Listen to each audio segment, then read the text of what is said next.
buenas tardes mwiriwe a neza todos los que están reunidos mwebwe mwese con mukoraniye nuestro hermano hamwe Miguel Bermúdez na mwene Marín data Miguel Bermúdez Marín allá hariya en Guadalajara, muri Jalisco, Guadalajara, Jalisco, México, en Mexique, la congregación que mu pastorea ikoraniro riyobowe el reverendo na Josué Revera Villaseñor Hernández, Josué Villaseñor Hernande, quien le enviamos las felicitaciones por ari su nawe cumpleaños mbere dukeje en el día de kubw'isabukuru hoy. Dios lo y'amavuka bendiga uyu munsi, grandemente Imana imuhezagire cyane, y a todos los que están cumpliendo ndetse años también n'abandi estos días bose bariko barakwiza isabukuru y y'amavuka también un muri ino saludo a minsi, todos los ndetse que están allá turanatahije con nuestro hermano Miguel, abantu bose bari kumwe na mwene data también los que Miguel están hariya, conectados ndetse a n'abihuje través del natwe satélite biciye kuri Amazonas satellite Amazonas o internet canke kuri en los internet diferentes países. mu bihugu bitandukanye.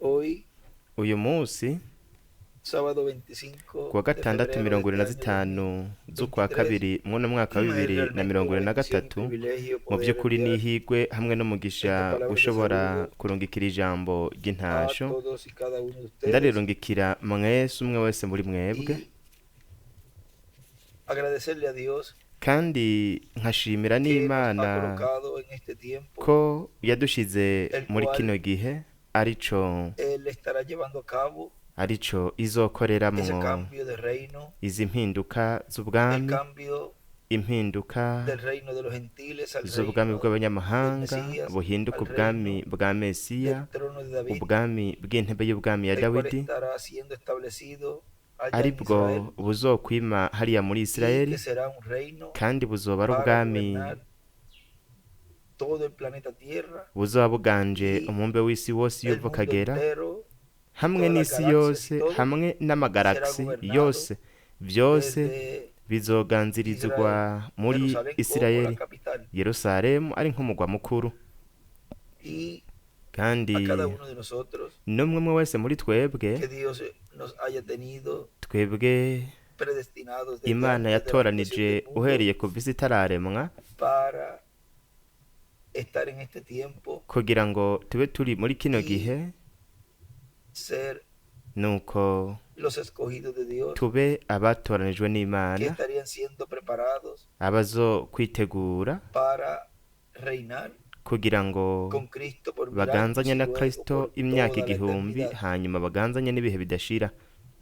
En el pueblo hebreo, Mu bwoko cuando ellos bw'Abaheburayo salieron pueden tomar asiento, murashobora están gufata de pie. ibyicaro namba muhagaze. El pueblo hebreo cuando salió Ubwoko de bw'Abaheburayo igihe bava Egipto muri Egiputa con mano poderosa bagakugwayo por medio del n'ukuboko profeta Moisés, kw'inkomezi biciye mu muvugishwa n'Imana Mose, estaba predestinado para ese pueblo iryo hanga al ryari salir de ryarateguriwe ko Egipto niryava iba muri a Egiputa entrar ko a una rizoca tierra que ryinjira fluviera leche y mu miel. gihugu cari kuba gitemba amata n'ubuki. Y el pueblo hebreo, Kandi ubwoko bw'Abaheburayo cuando salió de Egipto, igihe bava muri no Egiputa entró seguida ntibaciye bahita a la binjira tierra prometida, mu gihugu c'isezerano, sino que el tramo ahubwo para inzira entrar era yo kugira ngo binjireyo yari vamos a ngufi, decir unos twavuga ngo 1 mes a 2 meses, nko mu kwezi kumwe canke amezi abiri, pero Dios ariko Imana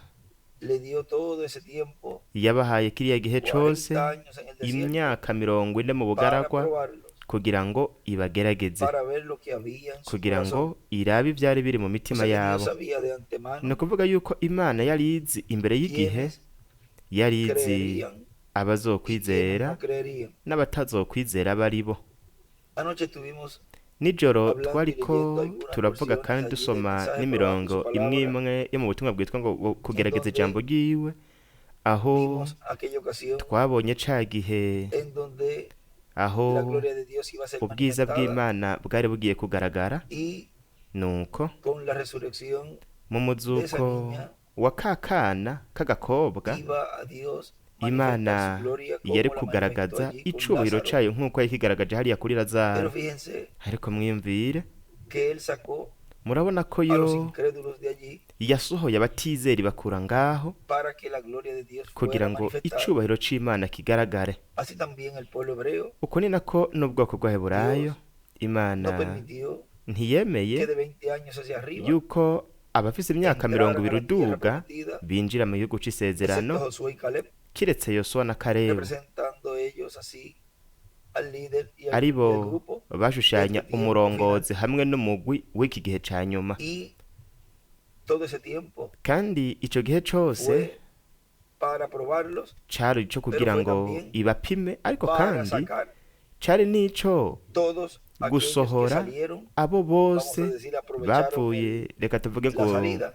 ba- Hubo de todo ahí en esa bavanyeyo liberación de habayeho abantu Egipto, benshi muri uko kurokogwa bava muri egiputa benshi bazananye nabo mu nzira ndetse baranarya na manu yavuye mu ijuru n'inyama n'ibindi n'ibindi y esa nube que los cubría ca gicu cabatwikira cuando igihe había calor, haba hari ubushuhe y por la noche la columna de fuego mw'ijoro los naho alumbraba, inkingi y y'umuriro vieron todas esas ikabamurikira maravillas, hakaza n'ibyo bitangaza aunque byose se rebelaron ariko en contra babonye de n'ibyo Moisés, byose ariko bahaguruka kurwanya y mose colocaron líderes nuko bashiraho que hicieron abarongozi mucho daño al ministerio de Moisés bononeye cane ubukozi bwa y mose al pueblo, hamwe n'abantu por lo cual Dios abrió la tierra y nico gituma descendieron vivos al infierno. imana yasaba isisi bamanuka ikuzimu babona aribyo bintu uzonabona muri iki gihe ca nyuma a la gran tribulación. bazinjira babona mu kabaro Todos gakomeye aquellos que se abo han bose rebelado en contra, bahagurutse del kurwanya programa divino umugambi w'imana y también ndetse que han estado en contra n'abamye del programa divino bagwanya umugambi en este w'imana tiempo final. muri kino gihe ca nyuma En la página ku rupapuro 27 rwa 27 del mensaje probando mu su butumwa palabra, gupima ijambo ryiwe el que leímos ayer, hay una ubwo partecita twasomye ejo tubusomamo igice kimwe aquí que les quiero leer. ngaha nashaka kubasomera En la página ku rupapuro 27 rwa 27 dice: haravuga ngo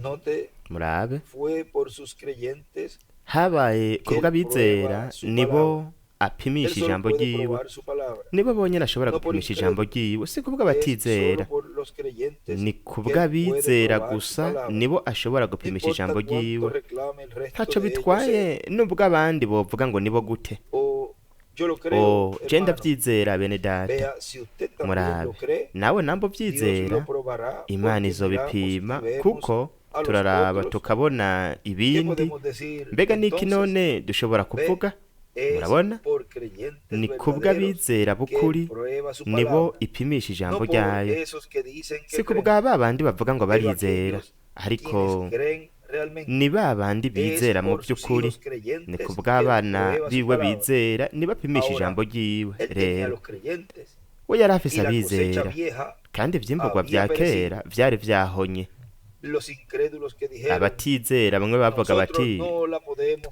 twebwe ntidushobora Vean esa kuvyemera cosecha vieja. murabona O sea, ivyo fueron los vyimburwa que vya salieron kera de Egipto. ni babandi bava muri egiputa Que salieron con esa liberación abavuyeyo con igihe Moisés, mose yababohora y él escribe allí: aho generación. yandika ngo urunganwe Esa cosecha vieja había perecido. ivyo vyimburwa vya O sea, kera vyari esos que vyahonye dijeron, ni ukuvuga ngo nosotros bamwe no la bavuga podemos batoya tomar. twe ntidushobora Él kuvyemera permitió que perecieran yaremeye cada yuko uno de ellos. bahona umwe ¿Por wese qué? muri bo kubera Cada iki uno de ellos, umwe wese muri bo menos los kiretse creyentes. abizera gusa ¿A quién dejó? mbega ninde yasigaje Fue llevado a la mose gloria. yarajanywe mu Los bwiza incrédulos abatizera habían perecido en el bari desierto, bahonye bahonera mu y bugaragwa estos fueron sus hijos. kandi Solo hubo dos abo babaye abana biwe que cruzaron hariho al otro babiri lado, gusa bajabutse y hakurya fueron los creyentes kandi Josué y babaye Caleb. abizera yosuwa na Escribió karebu Josué y yandika ngo David. yosuwa n'inyenyeri ya dawidi Ellos fueron los creyentes. bobo Fueron bari aquellos que abizera lo cruzaron. nibo La bayijabutse única forma que uburyo Dios lo bumwe puede rudende hacer imana es ishobora por sus kubikoramo hijos ibikorera creyentes. abana bayo bizera ¿Cree gusa usted eso? ivyo muravyizera Sus ni creyentes fueron vyiza aquellos que lo hicieron. abizera nibo Él yabikoreye los gusa usó para hacerlo. yo Ahora yarabemereye deseo que kubikora noten rero ndashaka que ko él mubona así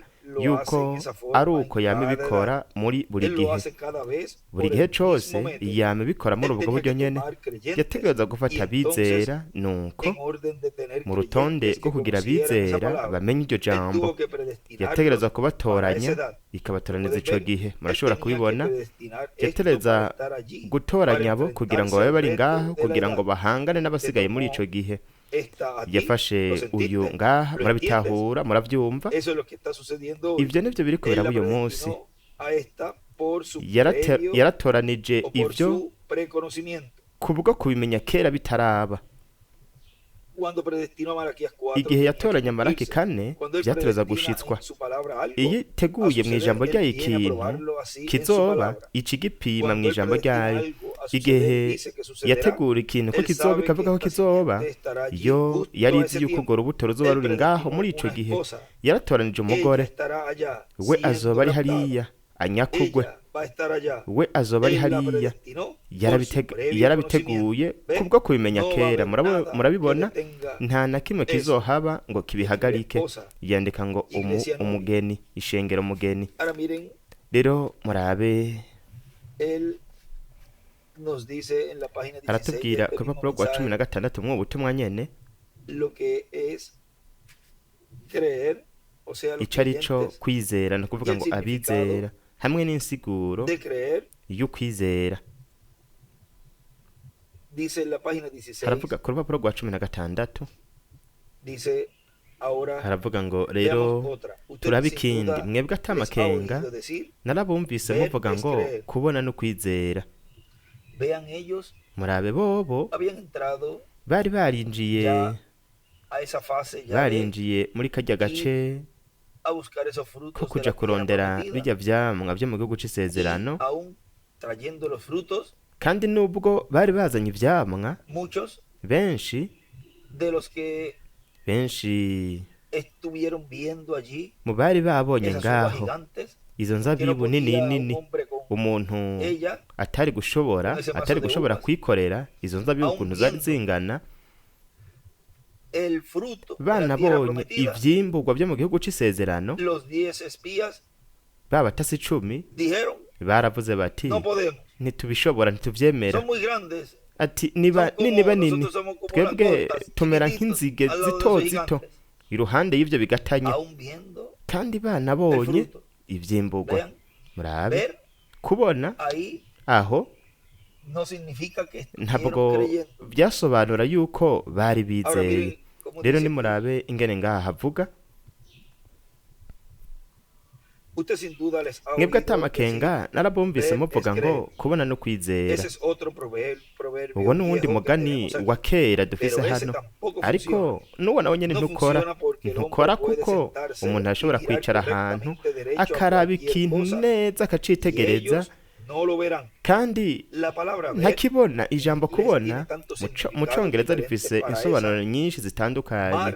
ikiyaga kirashobora gusobanura umubiri w'amazi, kubona kirashobora gusobanurwa ngo gutahura, kubona kirashobora gusobanurwa ngo kukiraba. nuko hariho amajambo menshi woshobora gukoresha, ariko iyo uvuze uti kubona no kwizera uba wihenze. iyo wewe bitahuye ubuca uvyizera. murabona, iyo wewe ubitahuye wewe uraheza ukavyizera. Yesu yavuze ngo umuntu atavutse ubwa kabiri ntashobora kubona ubwami. mu yandi majambo, gutahura ubwami, kuko ubwami ni mpwemu yera muri wewe. rero murabe ikintu hano yanditse ngo gutahura ubwami, ubwami ni mpwemu yera muri wewe. murabe igihe kimwe aho mu marayika mukuru Gaburiyeli yiyereka inkumi Mariya, nuko vamos a buscar allí en el capítulo reka tuharondere ni mu gice 1 de San Lucas, ca mbere muri Luka, donde dice, ahavuga ngo entonces el ángel umumarayika umurongo wa 30 mu gice ca mbere muri Luka. Umumarayika aramubwira ati ntacutinya Mariya, kuko ugiriwe ubuntu n'Imana. Umve, uzosama inda uvyara umuhungu, kandi azomwite Yesu.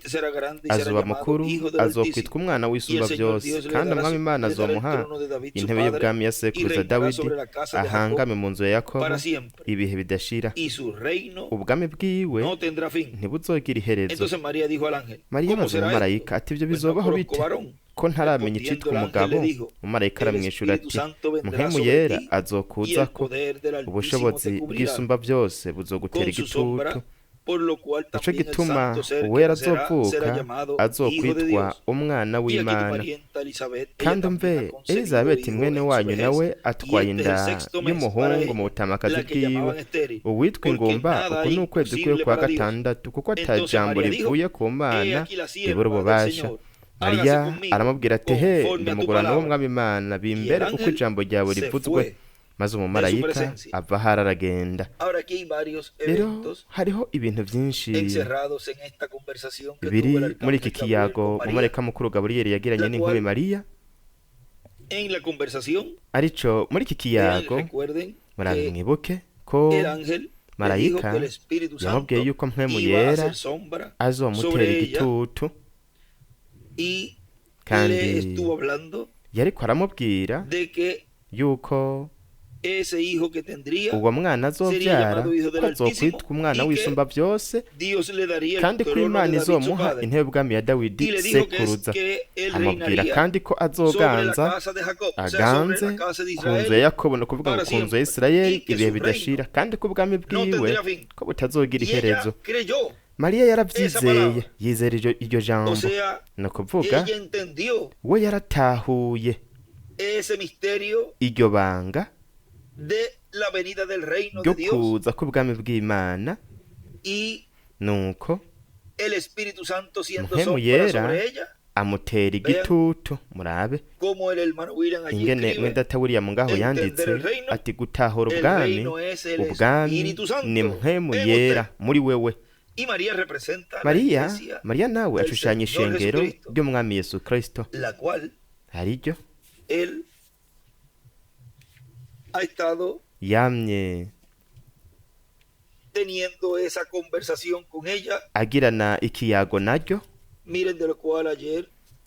Murabe ejo twarabikoze ko gato, kandi reka dusome uwo murongo muto ngaha. Ejo tuzosoma n'imirongo imwe imwe y'ubu butumwa, ariko nimurabe mu butumwa bwo ku mahanga yose turabwirwa.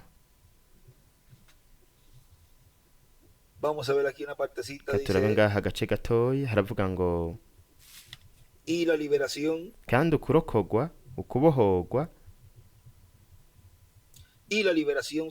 kandi ukubohogwa kuzoba rukorwa umwuzuro, ugucungurwa k'umubiri, ariko kuzoba ruguhindurwa kw'abazima muri Kristo, n'umuzuko w'abapfuye bizera Kristo mu mibiri hawe ubwiza. Uko niko rero tuzobohogwa mu buryo bugaragara, dukubwe mu bwami bw'umwijima, kandi tuzokwinjira mu bwami bw'Imana, mu bwami bwa Kristo mu buryo bugaragara.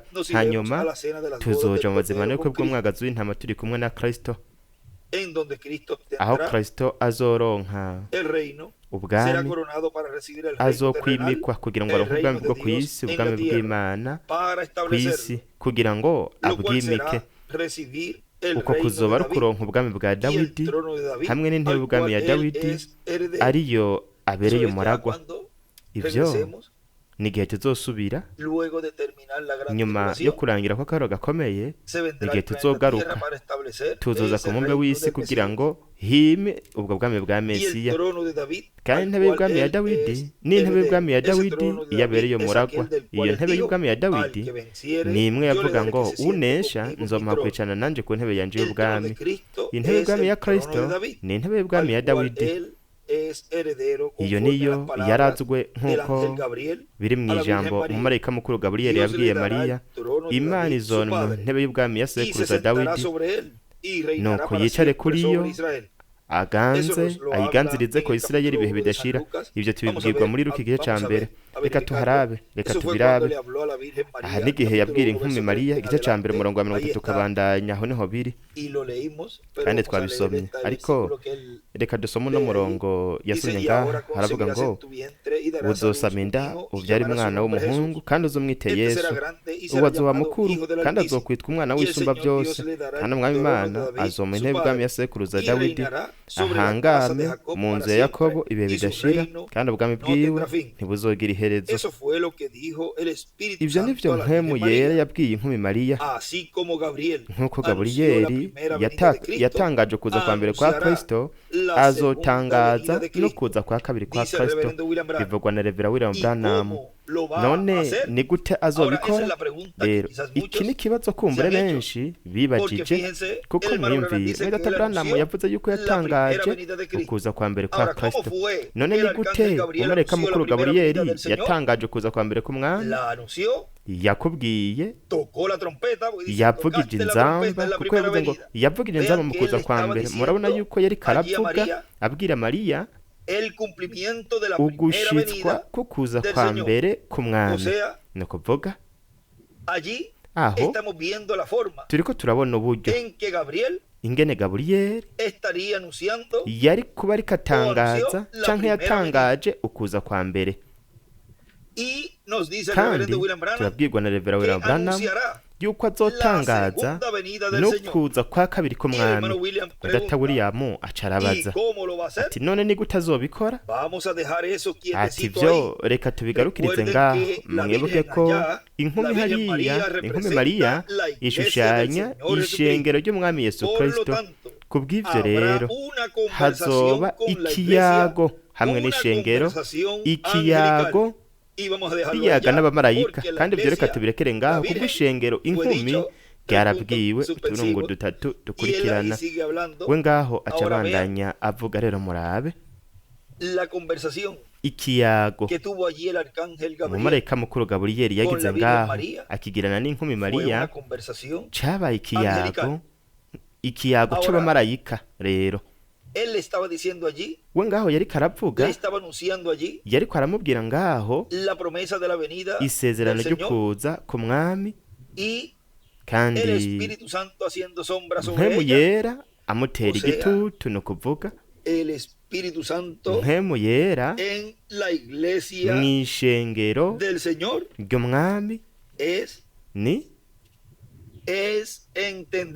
ugutahura ubwo bwami buzoba buriko burimikwa mu kihumbi hamwe no mu bihe bidashira.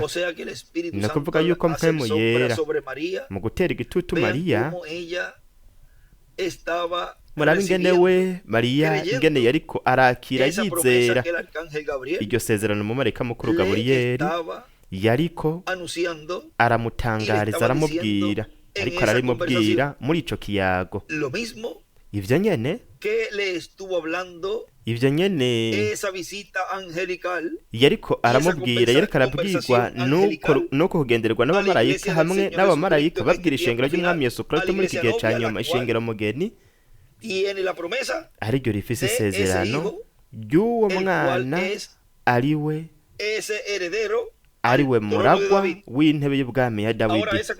Rero ico kiyago yarakigize muri kano gahe kagufi, kano gahe gato, aho we yarari ku ntebe yo kutuvuganira. Ntabwo cabaye ikiyago c'iminota hanyuma ngo cagenda, ahubwo cabaye ikiyago c'abamarayika, arico mu buryo bw'impwemu hategerezwa kuba hariko hinjira abaturage ba nyuma b'Imana mu ntambuko canke mu gihe c'ibiriko bizifuruka, abatari bwaze ngo babe bagize umubiri w'ibanga wa Kristo, ahubwo bategerezwa kwinjira mw'irembo ariryo Kristo mu kuza kwiwe kwa mbere, arico kiringo c'ubuntu. Nuko bagaheza bakaza bakagira uruhara uwo mugwi w'abatonejwe n'Imana, bakaba bagize igihe c'ibiriko bizifuruka. Ariko muri uwo muhamagaro no muri uko kwegeranywa kwahabaye bavuye muri bose, ariko rero imana icitse kandi nyuma yo kurangiza ikiyago hamwe na Mariya murabe ingene yavuze ku iherezo ati marayika aca aragenda ava aho yarari ni ukuvuga yaciye ava hagati mu ishengero mugeni ariryo rishushanywa na Mariya mu marayika mukuru Gaburiyeli yaciye agenda nuko aca musigarana iryo sezerano ryo gushitswa kukuza k'umwana w'umuntu azananye n'abamarayika biwe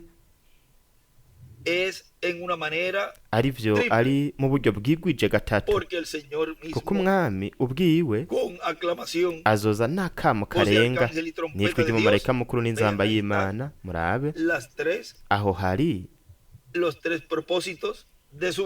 izo mpamvu zitatu zo kuza kwiwe kandi we ishengero mugeni riri imbere mu mukuku mu ruhongore nuko haca haza rero iyo ntambuko y'ugusora ukurobanura haza intambuko yo hanze y'ikiringo c'ubuntu aho tubona n'umumarayika w'inkomezi umuvyeyi w'icumi asemerera nk'uko intare yivuga imituragaranirwa nayo igaturagara amajwi yayo akavuga ko atagiye kizobaho ukundi rero murabe mu gitabo c'imatanijwe mwenda Branham aratubwira ku rupapuro rwa 89 haravuga ngo mbona hagati ya ntebe na bya binyabugingo bine no hagati y'aba bakuru umwagazi w'intama ahagaze asa n'uwishwe afise amahembe ndwi n'amaso ndwi nivyo mpemu ndwi z'Imana zatumwe kwama zija mu isi yose intumwa ndwi z'ibintu by'ishengero izagumanye umuriro waka nawe umwagazi w'intama araza gikura mu kuboko kw'iburyo kw'ivyagiye kuri ya ntebe rero murabe neza ivyabaye igihe we yarajije gukora ivyo mbega yubiri idasanzwe ivyo aho n'igihe neza hamatanurwa ivyo bimatanijwe yandika ngo inusu y'isa y'agacerere yubire no kuvuga ngo igihe yafata igitabo akagikura mu kuboko kw'iburyo kw'ivyagiye kuri irya ntebe aho yaciye yandika ngo inusu y'isa y'agacerere kuko ivyo byose bihwanye n'inusu y'isa y'agacerere mu gihe hari inusu y'isa y'agacerere ntabwo hatangura kugaragara ivyo bintu by'ubuvugishwa by'ishushanyo biri mu gitabo c'Ivyahishuriwe Yohana ibintu byose bijanye n'inusu y'isa y'agacerere ni muri kino gihe ca nyuma aho we atakiri umwagazi w'intama ahubwo akaba ari intare aravuga ngo mbega yubiri idasanzwe ivyo ni neza igihe amatanurwa vyimatanijwe turaza kubandanya turaba inusu y'isa y'agacerere turiko turatangura uyu munsi kuw'Imana kumbura tuzorangiriza ngaha nyene mwumvirize neza namba mwiteguye muvuge muti amen igihe yarahajije gukora ivyo igihe ivyaremwe byose vyari biriko biraniha atanumwe azi ico gukora Yohana yari ngaho ariko ararira nuko umwagazi w'intama yaciye arenguka igitabo cari kiri mu kuboko kwa nyeneco kuko umuntu yari yaguye yatakaje ico gitabo nta wundi muntu yari abereye kugifata kugira ngo acungure isi nta muherezi n'umwe canke papa nta n'umwe nk'uko nigeze kubivuga ariko umwagazi w'intama yaciye aza ntiyari Bikira Mariya canke umweranda naka canke naka ahubwo umwagazi w'intama niwe yaje apfa amaraso kandi yaratanzwe afata igitabo agikura mu kuboko kw'iburyo kw'ivyagiye kuri irya ntebe kandi mu by'ukuri igihe yabona yuko hariho umucunguzi ubugingo bwose buri munsi y'igicaniro abamarayika bakuru n'ivyaremwe byose byarabonye ko ivyo bibaye rero ivyo byose biguma ari ivyo muri kazoza iri joro we aracara umuvugizi ariko ivyo nivyo muri kazoza yandika ngo byose biri muri kazoza ku rundi ruhande yandika ngo biri muri kazoza rero Mwenda Branham hano muri kino gihe we yashobora kuvuga ati yashobora kuvuga yuko ivyo byose byari biri muri kazoza kuko we yari akiri intercedor, nk'umuvugizi intercesor. umuvugizi Y kandi en el muri 2018 2018 todavía le estaba diciendo yari nuestro hermano akivuga William mwenda Soto ta Santiago William Soto Santiago que la ko dispensación de la gracia ikiringo c'ubuntu pronto llegaría ko vuba a su final. kizoshika Ahora miren la kw'iherezo. conversación tan Rero larga nimwumve en ikiyago cuestión de tiempo, kirekire ku bijanye porque para n'umwanya Dios kuko ku Mana unos poquitos minutos yabaye nk'iminota mikeyi gusa de esa conversación que y'ico tuvo kiyago ese poderoso arcángel con la umumarayika iglesia novia, w'inkomezi yagiranye la María n'ishengero espiritual, mugeni Mariya wo mu buryo bw'impwemu en la cual estuvo llamando y juntando, aribo como dijimos ariwe yeriko hace arahamagara unos minutos, yegeranya a nk'uko los duhejeje escogidos kubivuga mu que kanya iban a formar parte del ahamagara lugar santísimo abatoranijwe bari kugira de la etapa bari de kubaka oro de ahera la ha edad de la cane piedra angular. h'intambako ya zahabu y'igihe c'ibiroko Ahora, bizifuruka. Rero Cuando igihe ya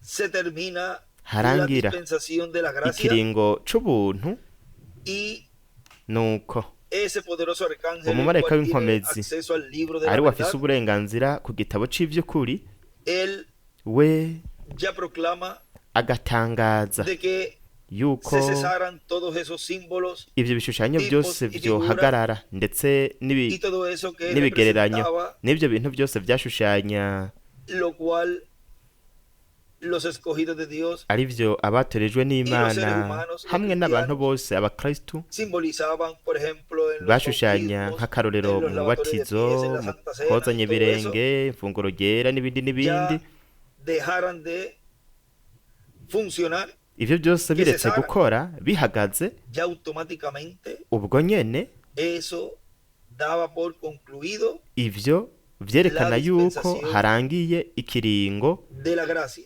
c'ubuntu, y kandi se empezaría a proclamar haca hatangura la gutangazwa dispensación ikiringo del reino c'ubwami como león nk'intare de la tribu de Judá, yo mu muryango wa Yuda, como rey de reyes y nk'umwami señor de w'abami señores en hamwe su n'uganza obra de abaganza mu reclamo, gikorwa ciwe co kwisubiza ivyiwe, porque todo lo que kuko estuvo él ibintu byose we hablándole en esa conversación con yariko la iglesia, aravuga muri kirya kiyago yagiranye como n'ishengero, era una conversación angelical, kubera ko cari ikiganiro todo c'abamarayika, estaba siendo cumplido byose vyari en biriko el birashitswa campo mu buryo espiritual. bw'impwemu. Ahora miren el mensaje Rero el día de la nimwumve redención, mu butumwa bwitwa ngo umunsi como él w'ubucunguzi, allí ingene we ngaho nos muestra atwereka en una porción aquí todo ese umugabane mensaje es muy umwe ngaha, importante. buno butumwa bwose burakomeye, Eso fue predicado el 19 bwavuzwe de julio del 19 2008. z'ukwindwi muri 2008.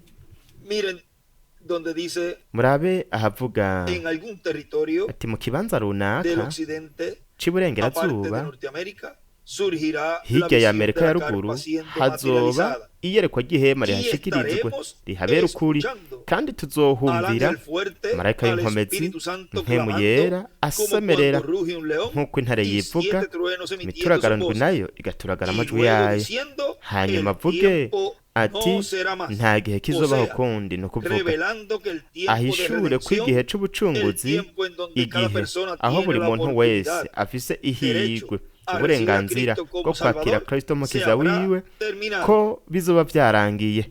Vean Murabe en qué ser humano mbega se está cumpliendo ni mu bihe esto biremwa que le está abantu diciendo, hariko harashikirizwa y que nuestro hermano ibi yariko Branham aravuga, allí dijo que mweda eso quedaría en el Branham nawe futuro, akavuga ngo ibi nivyo muri y que esté kazoza, hablando, kandi predicando akaba ariko aravuga avuga yuko igihe c'ikiringo c'ubuntu ko cahise kw'iherezo, yuko ata mahirwe gihari yo kwakira Kristo mukiza wiwe, kozwe ibyaha vyacu mu maraso yiwe ayasesetse ku musaba i Karuvariyo, bityo umuntu ngo avuke ubwa kabiri avyagwe n'amazi na mpwemu aronke urya mubiri wa teofaniya, ni gusa igikoresho Imana ifise hagati mw'ishengero, ubukozi bwa Mose na Eliya, nico kiriko kiratangaza umunsi wo kwihora w'Imana yacu, kiriko kiratangaza ko igihe c'ubucunguzi ko carangiye,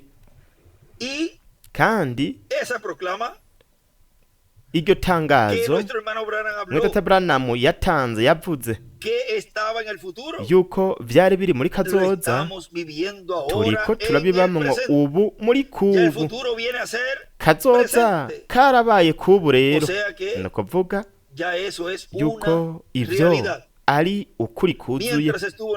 Mu gihe mwene Data William yari akiri ngaha hagati mu bantu mu kiyago yagiranye n'ishengero, we ntabwo yigeze avuga ngo atangaze yuko hatakiriho amahirwe y'agakiza, ahubwo we ku iherezo igihe yadushira mu gihe c'indwi hariya nko mu 2000 akatubwira yuko tutazi igihe kizomara, murabona camaze hafi imyaka 20, ni nk'imyaka 20 nk'imyaka 18, kuko muri 2018 aho ku iherezo no mu ntango za 2019 iyo ntambuko yaciye irangira. Kandi we ntabwo yatangaje yuko igihe kitazobaho ukundi. Rero turabe ingene vyose ivyo vyari biri ngaho mu bishushanyo, ingene ubu bihinduka ukuri hagati mw'ishengero. Ni umwana w'umuntu, ubukozi bwa Mose na Eliya, aganiriza ibiremwa abantu, kuko urwego rwa gatatu ni uko umugeni, ni uko inkumbi z'ibijuju, ni nuko abazimiye abo ku isi nk'intahe, ndetse n'ibihumbi 144. Kandi hariko haravugwa ko ata mahirwe y'agakiza gihari, ahubwo ko umuntu ategereza guhangana n'ibihano vy'Imana bizoza ku kiremwa muntu. Inkomezi z'ibijuju nazo Imana biciye mu kuvugwa, hamwe n'inyigisho zose bazoba bariko bararonka, bobo bazotanga ubuzima bwabo, nuko bityo bazoheza barindwe gushigwako ikidodo c'igikoko, kugira ngo birinde yuko bashigwako ikidodo na Antikristo, umuntu w'icaha yambaye mubiri mu muntu ari wari papa. Nuko n'ibintu byose Sekibozo bariko arakora yambaye umubiri mu biremwa abantu, ivyo byose bizorindwa n'Imana, bizotuma Imana irinda inkombi z'ibijuju, ibarinde ko baronka ikidodo c'igikoko, hamwe n'ibihumbi 144 by'Abaheburayo nabo nyene Imana izobakingira, ibarinde kuronka igishushanyo c'igikoko.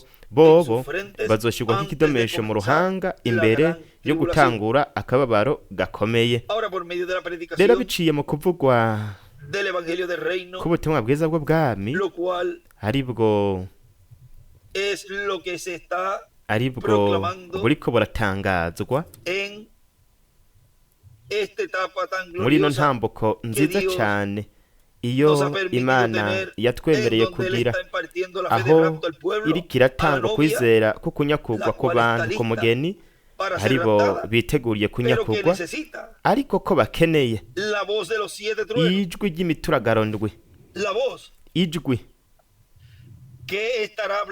rizobaganiriza mu buryo bw'umwungikanyo riganiriza ishengero, kugira ngo ibazanire ivyo bakeneye kugira ngo bagende. Ni ijwi, ijwi ry'umuzuko, ijwi rizoba ririko riravugira hagati mw'ishengero, rivuga ivyo bintu bitakiri muri kazoza, ahubwo ko biri muri kubu biriko biraba, nkuko we atakiri ku ntebe yo kutuvuganira nk'umuherezi mukuru, ahubwo ko ubu ari nk'umucamanza, kandi ko igihe c'ubucunguzi ko carangiye.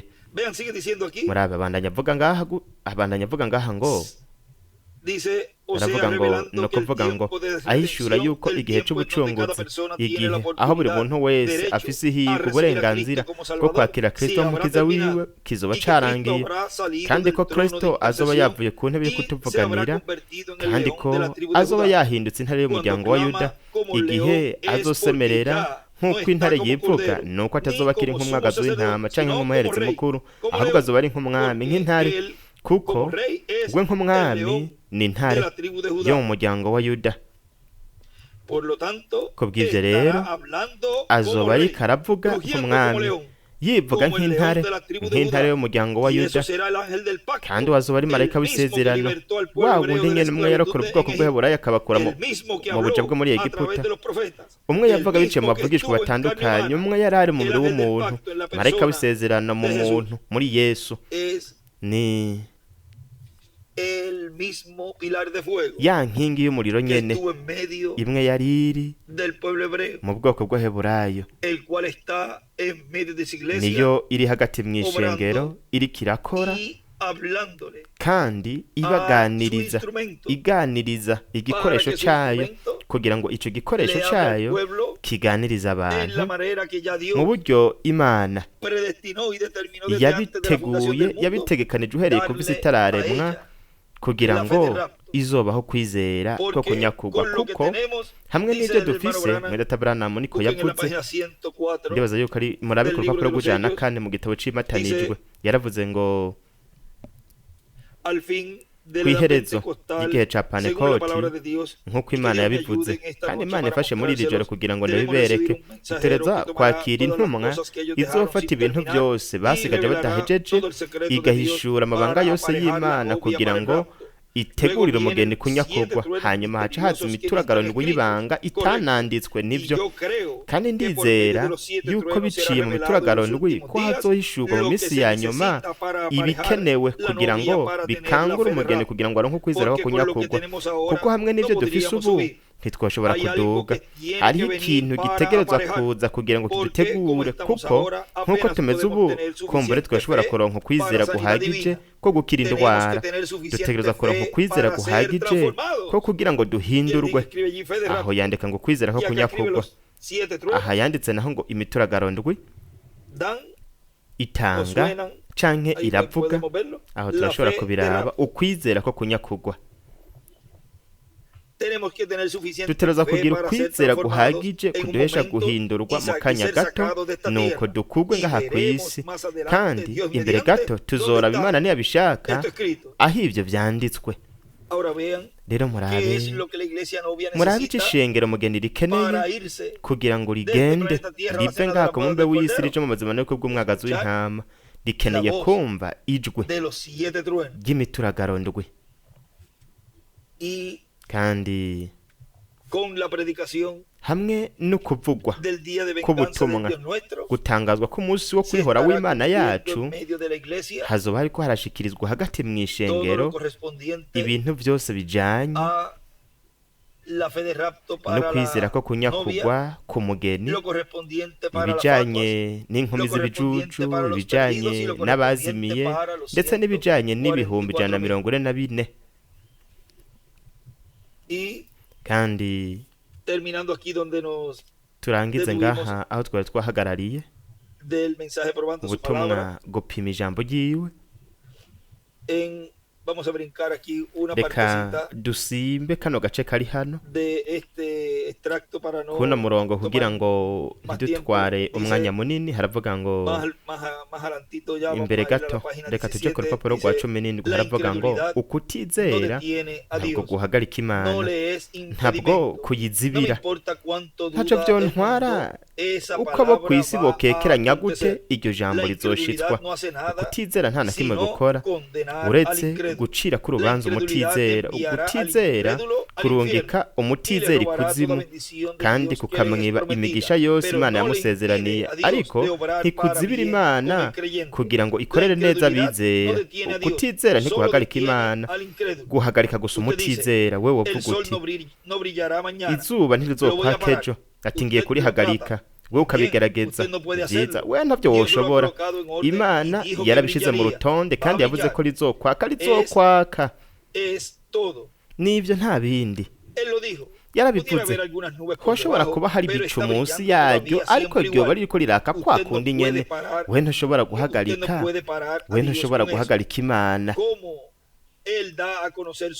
uko imenyekanira ijambo ryayo mu bantu ubwa mbere na mbere kandi imana izi yuko ngaho hazoba batizera rero muri abo bwenge bw'imana kandi izi yuko bazoba batizera yoyo kubwo kubimenya kera yateguye urubyaro muri buri gihe ruzoryizera rero urabye ngaho kuko buri gihe cose kigenda neza gihuye n'ijambo byose bikagendera mu gihe nta na kimwe kizibira imana yoyo ibandanyije imbere buri jwi ryose ry'isaha rigendera neza kandi rikagenda ku mwanya waryo rimwe na rimwe twiyumvira yuko utazokora neza ntugire ikibazo isaha yayo iratumbereje neza iratumbereje ku gihe nyaco kandi byose biriko birakogwa neza bikogwa neza byose biriko birakora neza bene data byose ni sawa byose birahuye n'umugambi w'Imana byose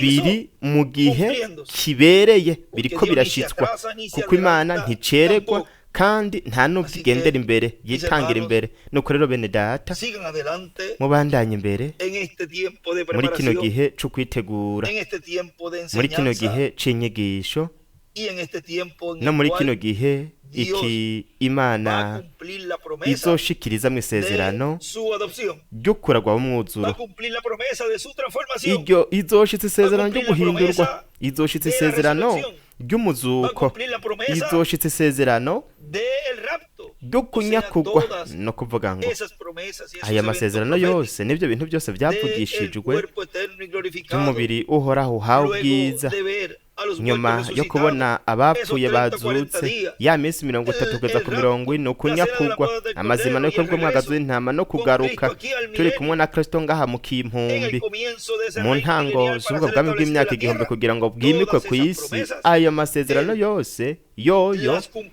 izoyashitsa kandi iriko irashitsa ibizotuma buri watorejwe n'Imana aronka n'ayandi kandi ibyo navyo nibiki no gushitswa kwiyerekwa gihema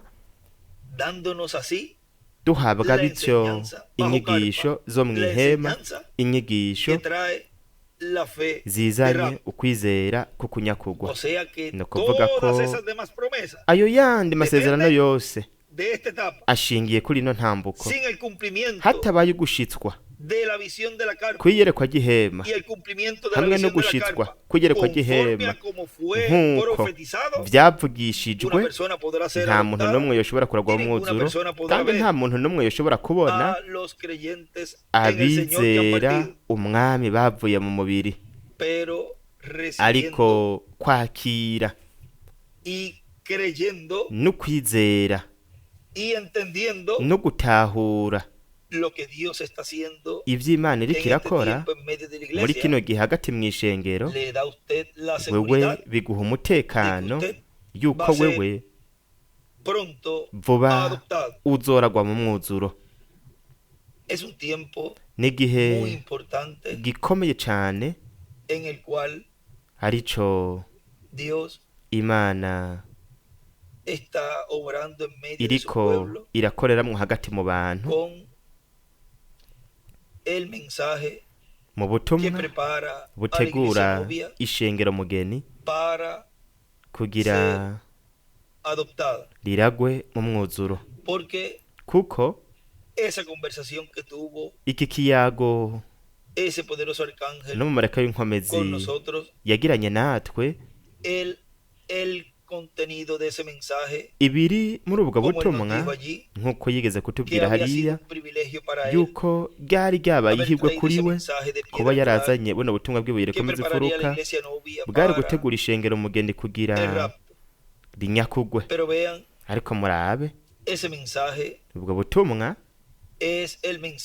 ni ubutumwa buriko buravugwa mu kiringo c'ubwami hamwe n'ibintu byose yohana atashoboye kwandika, akabwirwa ati ibyo bireke birengane kuko byo batsitaza. kandi murabe ingene muri kino gihe ingene hariho abantu ihanga ryakiriye ibyo Yohana yabujijwe kwandika, ariko bo ntabwo bibatsitaza muri kino gihe, ahubwo nibyo bari bipfuza, ahubwo nibyo bama bariko barasaba, nibyo buri watorejwe n'Imana wese yamatakamba asaba. Kandi ubwo nyene iyo yumvise, iyo bumvise aho baturutse, kuko baje biciye mu ijambo, bamaze rero kwimenya bakamenya ikibahagarariye utwo turemangingo, baravuga bati ariko ni jewe uwe wewe nk'ukuma nini uri kurahamagara.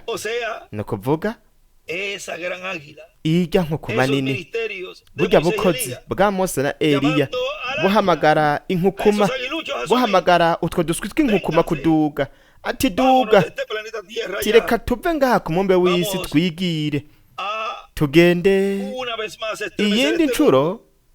Nzonyeganyiza inosi iminsi 30 kugeza ku 40, tuzonyeganyiza inosi, reka twigire tuje mu mazima n'uko bw'umwagazi w'intama. no kuvuga ko inkukuma ahazoba hari inyama gishushe, aho ni inkukuma zizokoranira. no kuvuga yuko inkukuma zizoba ziriko zirimenya ku bw'ijambo, kuko kumva ubwami, gutahura ubwami ni mpwemu yera muri wewe, gutahura ubwami. Reka tugire pause kuko hariho ibintu byinshi cyane twoshobora kuvuga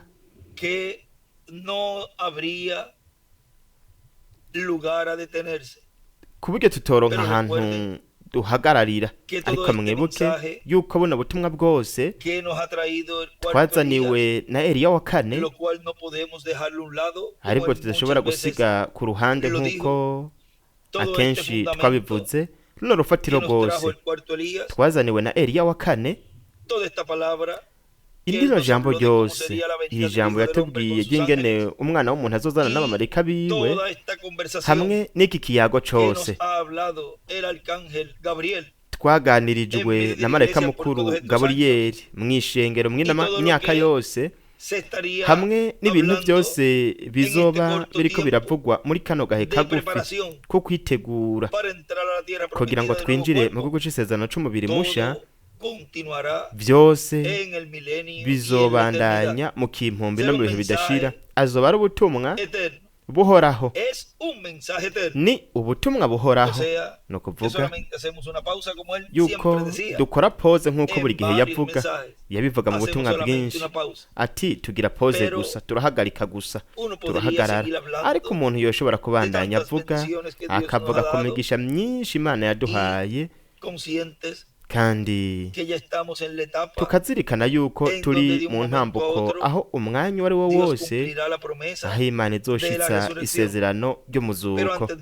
Ariko imbere y'ivyo dutegerezwa kuronka kuno kwizera ko kwimuga, kwizera ko kunyakurwa. Ntabwo twoshobora kurindira kugira ngo tuzokuronke niyo abo mu buringanire bwa gatandatu bazoza. Uwurindira akarindira ico gihe ntabwo azoshobora kubabona.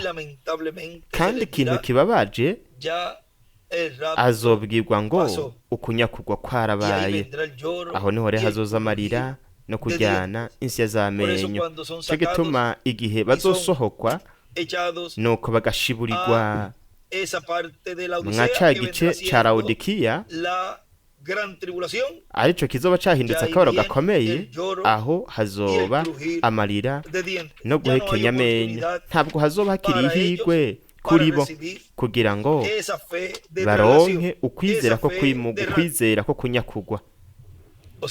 no kuvuga ko Imana mu mugambi wayo, mu nteguro yayo, yaramaze gutegura gutoranya abazonyakugwa, y los que van a ser raptados kandi abazonyakugwa estarán bazoba preparándose bariko baritegura para el rapto. bitegurira ukunyakugwa. Y los que no, abatazonyakugwa nabo nk'uko yabivuze hariya twabisomye ati yarizi yuko hazoba batizera igihe de Egipto. bava muri Egiputa. Así que ya él tiene, nuko rero por yoyo su previo conocimiento, kubwo kubimenya kera bitaraba quién creería y quién irafise no abazizera pero n'abatazokwizera. los que creen, ariko abizera los que están recibiendo abariko esa barakira enseñanza izi nyigisho y todo lo que hamwe ese ángel fuerte n'ibintu byose n'umumarayika w'inkomezi, está ibintu byose ariko aratangaza en medio de su iglesia hagati mu por ishengero medio de ryiwe los ministerios de biciye Moisés y mu bukozi Elías. bwa Mose na Ellos Eliya, están recibiendo bo bariko toda esa barakira enseñanza izi porque nyigisho saben, zose kuko reconocen, barazi se han baratahura identificado baramaze con el kwimenya verbo, con la palabra, bihuza na porque ellos jambo son jambo kuko bo parte ni de gice la palabra. ca jambo. Así que nuko rero vamos a hacer una pausa y continuaremos reka mañana. dukore pause, reka duhagarike gato tuzobandanya ejo, Y mañana es un kandi ejo mensaje ni ubutumwa también un poquito largo. Vamos ubutumwa busa na burebure cyane. a venir preparados mañana. ejo tuzoza Esperamos twiteguye, solamente hacer una pequeña introducción para tuzokora kumbura tener intangamarara mensaje. ntoya kugira ngo A veces te comentamos, dusigire umwanya yo les comento ubutumwa.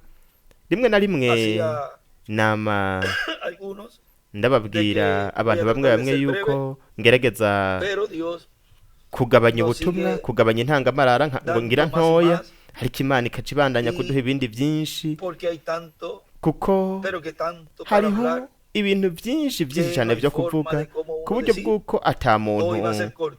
umuntu yovuga ngo Porque biza kuba Es el ari Espíritu Santo ibibayabaye canke está ubutumwa obrando, bugufi, kuko ni mpwemu y yera muchas veces niwe aba ariko arakora, kandi trato akenshi de acortar ndagerageza y kugabanya, veo como él me lleva nkaca ndaba a ingene una y a rero otra escritura aca njana y ku a canditswe una y iki na otra escritura, kiriya no ku canditswe iki na y es kiriya, algo kandi tan n'ikintu hermoso ciza cane, ikintu como el gihimbaye Espíritu Santo se ingene mueve mpwemu yera en medio de su agendagenda palabra. agenda hagati mu Es ijambo algo ryiwe, n'ikintu tan dulce n'ikintu kiryoshe forma de kiryoshe uno cane detenerse. ata buryo na bumwe aún umuntu yoronka bwo cuando se guhagarara, hablan ndetse n'iyo cosas havuzwe ibintu que hieren, ibintu porque hay cosas que tienen que bibabaje, ser habladas, kuko hari ibintu bitegerezwa pero kuvugwa, aún así ariko nubwo biba bimeze nk'uko, todo eso ivyo byose cuando es hablado iyo bivuzwe tiene que producir navyo nyene bitegerezwa aquello para lo cual gukora es hablada esa palabra, icatumye iryo Y jambo aún así, rivugwa, sigue siendo dulce, kandi bikabandanya es kuryoha, amargo en el vientre, birarura mu Por nda todo. no mu rurazi mu nda, lo que eso conlleva, pero ku bintu byose Es bijanye dulce n'ivyo, en la ariko biraryoshe mu kanwa, y ver al Espíritu kandi Santo kubona obrar mpwemu yera ariko arakora en la forma que él mu está buryo obrando, nk'uko nyene ariko es arakora, algo tan ni maravilloso ikintu c'igitangaza Cuando usted kidasanzwe,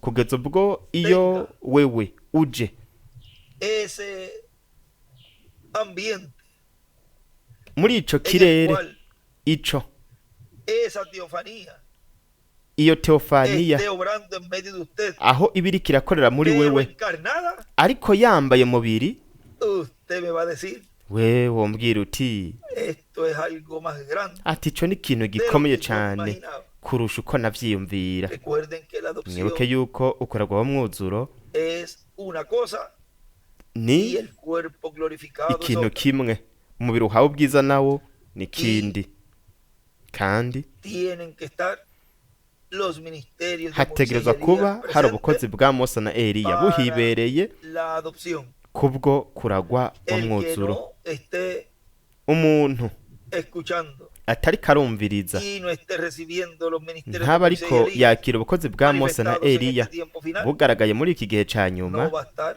uwo recibiendo ntazokwakira las palabras amajambo que dijo la voz allí.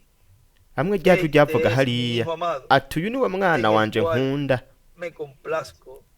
akampimbara kubamwo. No podrá escuchar Ntabwo azoshobora las kumva palabras de Dios ya majambo y'Imana diciendo avuga a ati cada hijo de Dios, buri mwana w'Imana este es mi hijo wese amado. uyu ni umwana wanje nkunda. Murabona Así como lo dijo nk'uko a aquel que fue adoptado, yabivuze él lo dirá también wa wundi yari de usted. yarazowe mwuzuro azobivuga no kuri mwebwe, kandi azovuga ati uyu ni umwana wanje En el cual nkunda me complazco morar, uwunezera kubamwo, porque kuko serán hijos e azoba hijas de Dios. ari abahungu n'abakobwa b'Imana barazwe mu Y mwuzuro, a él kandi se we va a complacer morar azonezererwa en toda su no plenitud kuba en usted. mu mwuzuro wose muri mwebwe. ni ukuvuga Que eso yuko ivyo está por acontecer. biri hafi Hijos kuba e hijas de Dios, abahungu n'abakobwa b'Imana, primogénitos de Dios, abana b'imfura b'Imana adoptados barazwe mu en mwuzuro usted muri wewe y en mí. no muri jewe. Que Dios les bendiga, que Dios Imana les guarde ibahezagire, Imana ibarinde, y kandi adelante mubandanye sirviendo al Señor mukorera con umwami temor, mufise ubwoba kandi muhinda agashitsi, sabiendo que Dios muzi yuko también Imana es fuego ari umuriro consumidor. utongora. Que Dios les bendiga, que Imana Dios les guarde, y ibahezagire, muchas Imana gracias, ibarinde. hermano Murakoze Miguel, cyane mwenda por esta Miguel oportunidad que me kubwa rino permites higwe mu mpaye enviarle ryo kubarungikira ano majambo saludo y'intasho en este tema que podemos muri iki colocarle cigwa dushobora kwita iki kiyago hano, entender el reino. gutahura El ubwami. reino es el Espíritu Santo Ubwami en usted. ni mpwemu yera muri wewe. Podemos, para no Twoshobora ser tan largo el tema, reka turabe kugira ngo colocarle el icigwa ntikibe reino kirekire, es tubyite el ngo Espíritu Santo ubwami ni mpwemu en yera muri ese ha wewe. sido nuestro tema. Ico nico para cari icigwa esta cacu ocasión. muri kano El reino kanya. es Ubwami el ni Espíritu Santo mpwemu yera en usted. muri Que wewe. Dios ese les Imana bendiga y les yobahezagira guarde kandi ikabarinda a todos. mwese.